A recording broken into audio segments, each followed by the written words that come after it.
Magandang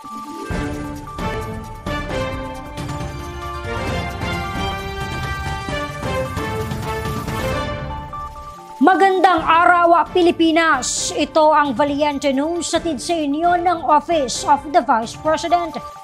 Ipinasilip ng Yagong Tubag-ong Subay Kanit Himatagan Farmers Association ang proseso na pinagdaanan ng kanilang mga produkto. Ang detalye alamin natin sa ulat na ito.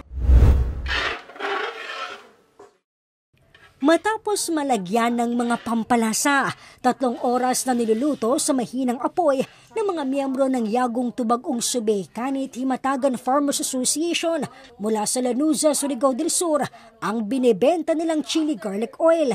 Pangunahing sangkap sa kanilang produkto ang itinanim nila na siling labuyo.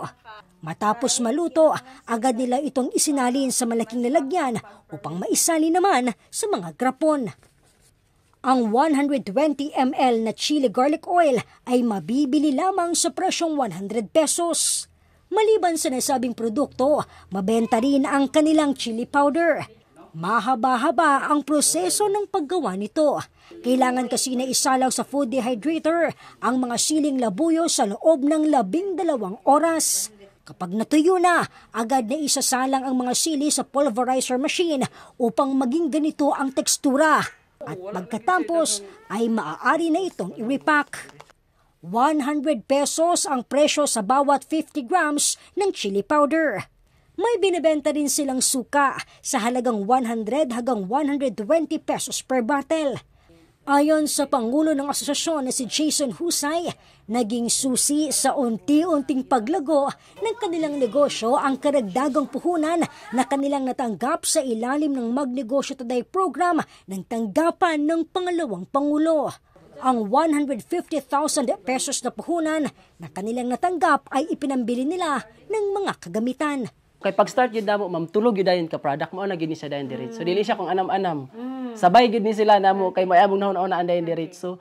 So, pag-start na mo, pag sa chili powder, gisandray lang pod.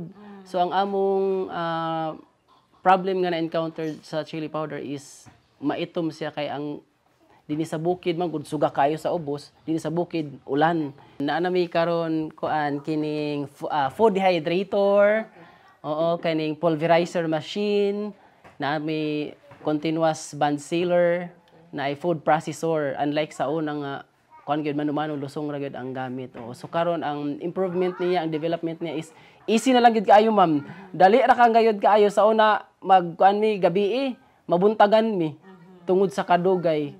So karon dali ra.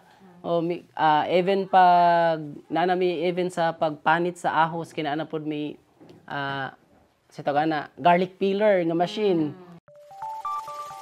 Negosyo na sinimulan ng isa sa mga benepisyaryo ng MTD program ng OVP, unti-unti nang lumalago.